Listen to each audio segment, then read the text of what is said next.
Election வரப்போகுது. So எல்லாருக்கும் வர வேண்டியதெல்லாம் சரியா வந்து சேர்ந்திருக்கும்னு நினைக்கிறேன். ஐயோ இது சொல்லுங்க, யாருக்கு ஓட் போடணும் அப்படின்ற ஒரு தெளிவு வந்திருக்கும்னு நினைக்கிறேன்.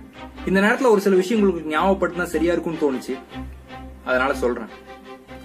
ஜல்லிக்கட்டு போராட்டம், கதிராமங்கலத்தின் போராட்டம், கஜா புயல், ஸ்டெர்லைட் ஆலை, சேலம் 8 வழிச்சாலை, அனிதா தங்கையின் மரணம், பொள்ளாச்சி சம்பவங்கள் போல எண்ணற்ற குற்றங்கள், டெல்லியில் நடந்த போராட்டங்கள் மாதிரி எண்ணற்ற விவசாயிகளின் போராட்டங்கள், மணல் கொள்ளை, நீர்நிலைகள் பராமரிக்காம இருக்கிறது, இன்னும் எவ்வளவோ பிரச்சனைகள் எவ்வளவோ ஊர்கள்ல தமிழ்நாட்டுல இருக்கு.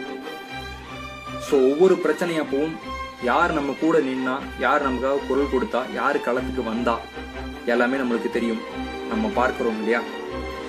சோ அதனால அதெல்லாம் ஞாபகம் வச்சிருந்து உங்க வாக்களிங்க. இந்த நேரத்துல ஒரு கற்பனை கதை சொல்லணும். உலகமே அழியுது, நீங்க மட்டும் பொழைச்சுக்கிறீங்க. உலகமே அழியுதுன்னா உலகத்துல இருக்க எல்லா வளங்கள், தண்ணீர், சாப்பாடு, கூட இருக்க மனிதர்கள் எல்லாருமே, நீங்க மட்டும் பொழைச்சுக்கிறீங்க. இப்போ உங்களுக்கு இருக்க ஒரே ஒரு முடிவு சாவுதான். ஆனா அதுக்கு 2 ஆப்ஷன் இருக்கு. ஒண்ணு நாமளே நம்மளை கொன்னுக்கிறது, தற்கொலை. இன்னொன்னு பசி நம்மள மெல்ல மெல்ல மெல்ல கொன்றும், ஸ்லோ டெத். ஆனா அந்த 2 விஷயம் நம்ம ஏற்கனவே பண்ணிட்டு இருக்கோம் அப்படின்னு சொன்னா நீங்க நம்புவீங்களா? நம்மளோட வளங்களை நம்மளே அழிச்சுக்கிறது கிட்டத்தட்ட தற்கொலைக்கு சமமான ஒரு விஷயம். இன்னொரு பக்கம் இந்த முதல் விஷயம் தொடர்ச்சியா நடந்ததுன்னு வச்சுக்கோங்களேன், 2வது விஷயம் தன்னால் நடக்கும். என்னன்னா, வளங்கள் அழிய அழிய மனிதர்கள் வாழ்றதுக்கான விஷயங்கள் இல்லாம போகும், சாப்பாடு இல்லாம போகும், விவசாயம் பாதிக்கப்படும். சோ அதனால பசி போராக மாறும், பசி மனிதர்களை கொன்றும், அவ்வளவுதான். சோ அதனால எந்த ஒரு வளங்களையும் இருக்கு அப்படின்றதுக்காக அதிகமா பயன்படுத்துறதும், அதை அலட்சியமா பயன்படுத்துறதும் இங்க தப்புதான். இது எல்லாருக்குமே பங்கு இருக்கு. ஆட்சியாளர்கள், மக்கள், சக மனிதர்கள் எல்லாத்துக்குமே பங்கு இருக்கு. இன்னைக்கு நம்ம குளிக்கிறப்ப நம்ம ஒரு பக்கெட் எக்ஸ்ட்ரா தண்ணி யூஸ் பண்றோம்ல, அது எங்கேயோ ஒரு விவசாயிக்கு 4 பயிர்களுக்கு போய் சேர வேண்டிய தண்ணியா இருக்கலாம். சோ அதனாலதான் சொல்றேன், எல்லாருமே இதுல கவனம் செலுத்துங்க. இன்னொரு விஷயம், விவசாயிகள் ரொம்ப நாள் போராட மாட்டாங்க. விவசாயிகள் என்னைக்கும் சுயநலவாதிகள் கிடையாது. ஆனா காலத்தோட கட்டாயத்தால ஒருவேளை அவங்க சுயநலமா யோசிச்சா, உங்களாலையும் என்னாலையும் எல்லாராலையும் அவங்க யோசிச்சா இங்க என்ன நடக்கும் தெரியுமா? பண்டைய காலத்து பண்டமாற்று முறை, ஆங்கிலத்துல சொல்லணும்னா எக்ஸ்சேஞ்சிங் ஆஃப் ரா மெட்டீரியல்ஸ் அப்படின்னு சொல்லுவாங்க. நிறைய பேர் படிச்சிருப்பீங்க. அதாவது என்னன்னா, என் நிலத்துல விளையிற ஒரு பொருளை கொடுத்துட்டு இன்னொரு விவசாயி நிலத்துல விளையிற இன்னொரு பொருளை மாத்திக்கிறது. சர்க்கரையை கொடுத்துட்டு அரிசியை வாங்கிக்கிற மாதிரி, மிளகாயை கொடுத்துட்டு பருப்பை வாங்கிக்கிற மாதிரி. சோ அது மறுபடியும் இங்க வந்துச்சுன்னு வச்சுக்கோங்களேன், அவன் போராடி பார்த்துட்டு ஓகே நம்மளே பாத்துக்கலாம் அப்படின்னு நினைச்சிட்டான்னு வச்சுக்கோங்களேன், ஒரு நிமிஷம். அப்போ இத மட்டுமே கையில வச்சிருக்க நம்மளோட நிலைமை என்னன்னு யோசிச்சு பாருங்க.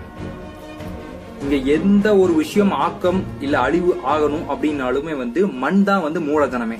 ஆனா அந்த மண்ணை முதன்மையா பாதுகாக்கிற பொறுப்பு ஃபர்ஸ்ட் யாருக்கு இருக்கு? விவசாயிகளுக்கு தான் இருக்கு. சோ அதனால அந்த விவசாயிகளை மதிப்போம். அந்த விவசாயிகளுக்கு சாதகமான ஒரு அரசியல் ஆட்சியை இங்க கொண்டு வரணும். அது மட்டும் இல்ல, இங்க நீர்நிலைகள் பராமரிக்கப்படணும். ஏன் சொல்றேன்னா, ஒரு நேரத்துல வெள்ளம் எல்லாருமே செத்துக்கிட்டு இருக்கும், இன்னொரு நேரத்துல வறட்சி நம்மளை கொன்னுட்டு இருக்கு.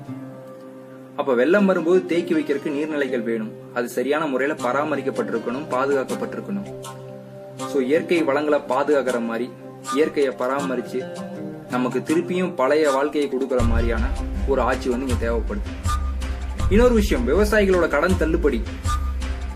எனக்கு தெரியலங்க அது எந்த அளவுக்கு பயன்படும் அப்படின்னு எனக்கு தெரியல. அதாவது என்னன்னா, இன்னைக்கு பசியில் இருக்கேன் அப்படின்னு சொல்ற ஒருத்தனுக்கு தண்ணி வேணும், இல்லாட்டி சாப்பாடு வேணும். அவன்கிட்ட போயிட்டு நேத்து நீ வாங்கின கடன் நான் தள்ளுபடி பண்ணிடுறேன் அப்படின்னு சொன்னா அது எந்த விதத்துல அவனுக்கு பயன்படும் எனக்கு தெரியல. ஏன்னா அவனுக்கு தேவையான தண்ணியும் சாப்பாடும் நம்ம கொடுத்திருந்தோம்னா அவனே உழைச்சு அந்த கடனை திருப்பி கட்டியிருப்பான். சோ அதையும் கவனத்துல எடுத்துக்கோங்க. அதனால இந்த கட்சிக்கு ஓட்டு போடாதீங்க, இந்த கட்சிக்கு ஓட்டு போடுங்கன்னு சொல்லி எந்த ஒரு கருத்துமே நான் முன் வைக்கல. உங்களோட முழுக்க முழுக்க உங்களுடைய விருப்பம். அப்புறம் ஒரு முக்கியமான தகவல், நோட்டா யங்ஸ்டர்ஸ் சாய்ஸ், இளைஞர்களோட ரொம்ப அபிமானமான ஒரு விருப்பம். நண்பா, ஒரே ஒரு விஷயம், நோட்டாக்கு ஓட்டு போறதுனால எந்த ஒரு மாற்றமும் நிகழ்ந்துராது. சில தப்பான தகவல்களை நம்ம மேல புகுத்திருக்காங்க. என்னன்னா, நோட்டாக்கு ஓட்டு அதிகமா பதிவாச்சுன்னா குடியரசுத் தலைவர் ஆட்சி, கலெக்டரோட ஆட்சி அப்படின்னு சில விஷயங்களை வந்து நமக்குள்ள புகுத்தி வச்சிருக்காங்க. நோட்டாக்கு நம்ம ஓட் பண்ணோம்னா அந்த ஓட்டு வந்து கணக்கெடுப்புல எடுத்துக்கப்படும். 100% ஓட்டு பதிவாயிருக்கான்னு பாக்குறதுக்கு அது யூஸ் ஆகும். அதே நேரம் வந்து போடப்படாத ஓட்டுகள் கள்ள ஓட்டுகளா போற்றக்கூடாது அப்படின்ற ஒரு காரணத்துக்காக நோட்டாவை இங்க கொண்டு வந்தாங்க. அதை வந்து இங்க நான் பதிவு பண்ணிக்கிறேன். சோ அதையும் யோசிச்சுக்கோங்க. இன்னொரு பக்கம் மக்களுக்கு உண்டான தடுமாற்றம் என்ன தெரியுமா? கருத்து கணிப்பு. டிவியில ஸ்க்ராலிங் எல்லாம் காட்டுறாங்கல்ல, அதெல்லாம் பார்த்துட்டு நம்மளுக்கு ஒரு வேட்பாளர் பிடிச்சிருக்கு, இருந்தாலும் அவரோட சதவீதம் கம்மியா இருக்கே அப்படின்னு சொல்லிட்டு ஒரு தடுமாற்றம் வரும். சோ கருத்து கணிப்புலாம் பெருசா எடுத்துக்காதீங்க. ஏன்னா ஒவ்வொரு வீட்டு கதவையும் தட்டி பார்த்து எடுத்த ஒரு விஷயம் கிடையாது அது. சோ நம்மளுக்கு யாரை பிடிச்சிருக்கோ நம்ம விருப்பத்துக்கு மாறாம அவங்களுக்கு வந்து வாக்களிங்க. இதை எல்லாரும் ஆள்காட்டி விரல்னு சொல்லுவோம் இல்லையா? சோ இந்த தேர்தலையாவது சரியான ஒரு ஆளை காட்டுறதுக்கு இதை பயன்படுத்துவோம்.